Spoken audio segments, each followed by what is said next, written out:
This is the Herd Line News, sponsored by Mercedes-Benz. The best or nothing. Good to have you back, Joel. And I agree with you on Spencer. Thank you so much. So the Chicago Bulls have hired Billy Donovan as their next head coach. He's replacing Jim Boylan, who went 39-84 in just under 2 full seasons with the team. I want him on the show. Can I get Billy Donovan on the show, Goulet? Billy Donovan is the best coach in professional sports that nobody gets. Yep. He is a great coach. In each of his 5 seasons with OKC and was the co-winner of the Coaches Association Coach of the Year award this year. So he'll be looking to lead the Bulls to their first playoff appearance since the 2016-17 season. Plus, he's going to come in, Joy, with big money and leverage. The front office in Chicago, I don't always love. That's a city with some weird front offices. But he's going to come in with money, leverage, and a long contract, so he's going to have say in personnel. As he should. Yes. As he should. I think he's earned that at this point. There were a lot of questions about him for a while, and I think he's answered them. He deserves to... When's the last time a team in any sport, Joy, we thought they were tanking, and you're like, oh, they're the hottest team in the NBA pre-COVID.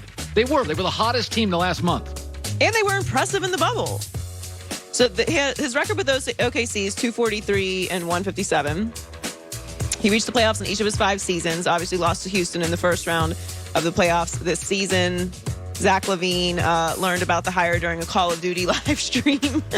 And he said, wow, that'll be good. I do think this is a good move for the Bulls. This is an investment in the development of the future of that franchise, which I think is a franchise that we all kind of like when the Bulls are competitive. Yes, Chicago. They have too much legacy there. It's Chicago sports fans are unbelievable. Yes. In the middle of the country. We can all kind of relate to it. And let's be honest. Chicago's like Boston. Boston, Chicago, when you get these iconic sports city and they're great and they're easy to rally around if you're not from there. It just makes the leagues better. Yes. Yeah. So more details are coming out about Tyrod Taylor's injury during the warm-ups on my Sunday. God, I read this. Holy Lord. A team doctor was reportedly giving him a pain-killing injection to help with the rib injury and accidentally punctured his lung. I don't even... Tell me it's not true. Now... He's, obviously he's fine long term. Doctors have reportedly advised Taylor not to play indefinitely. Oh, my God. So the Chargers were hoping that he was able to start Sunday, but the doctors are against it. I don't know enough about the story to comment. Have you ever gone to a doctor left and you weren't sure the doctor knew exactly what he was doing? I had one of those in Connecticut. Luckily, no, but I know lots of people that have, yeah. Yeah. So as if the Chargers didn't get hurt enough on their own, now the medical staff is injuring them? I know, but this isn't funny. It's like, I read this story this morning. I feel really bad for Tyrod. This is a bad situation. Because this isn't, obviously he was injured or he wouldn't have been getting the injection, which guys get all the time. So this is not abnormal. Guys get injections before they play, during games, all the time. To puncture your lung and now he's out indefinitely... I feel like he can't get a break. Like, this was his team this year. They had given him the starting position. Then you have Justin Herbert coming in, playing well. Now we're expecting him to start. We're expecting Tyrod to start next week because Anthony Lynn said he was still a starter. By the way, way, can't.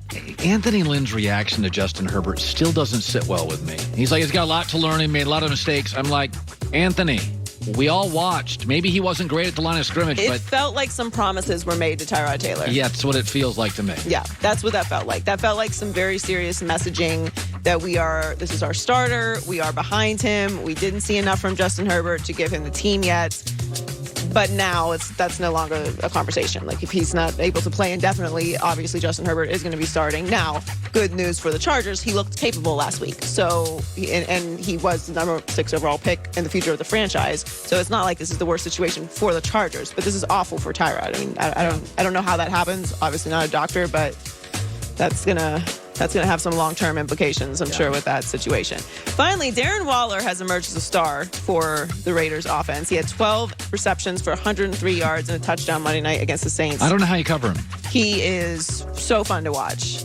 He's great. 6'7", runs a 4.4. I don't know how you cover him. He's remarkable. And John Gruden said he wouldn't trade his tight end for anyone else in the league.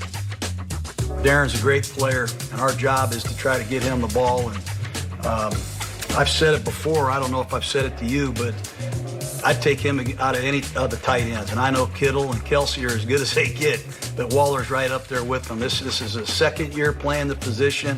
It's astonishing what this man can do. Yeah.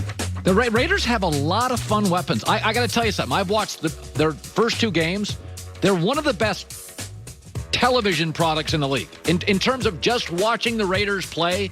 Because, by the way, their defense, they don't get a pass rush, so they got to win by a shootout. So you turn Raider games on, you're going to get everything. Their tight ends, their backs, their receivers, they got nothing but weapons. They're fun. I really didn't know what to expect from them this year, but they've been nothing but impressive. And the Raiders are another team, like, you were talking about Chicago teams. They're another team that's very easy to root for. Easy. Because they're just such a fun brand. They're the outlaw of the NFL. Yes. So, I mean, obviously, I'm sure, you're in their division. That's not the case. But I always find the Raiders, when they're playing well, they're just a fun team to watch. When I was a kid growing up, and many people will relate to this of my age, they were the 4:00 game. The sun would be going down, and they would play like the Miami Dolphins. It would be that late game against Dan Fouts and the Chargers, and it would be in Oakland, and the crowd was nuts, and they were always good. They had Fred Biletnikoff and Cliff Harris and Kenny Stabler, and they had all these rebels.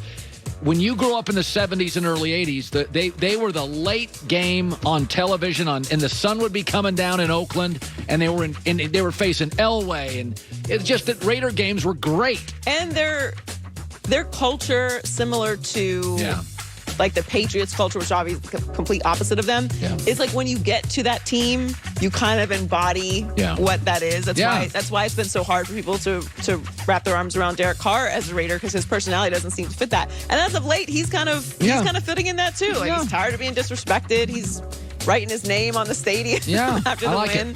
It's good. Joy Taylor with the news. Well, that's the news. And thanks for stopping by. The Herd.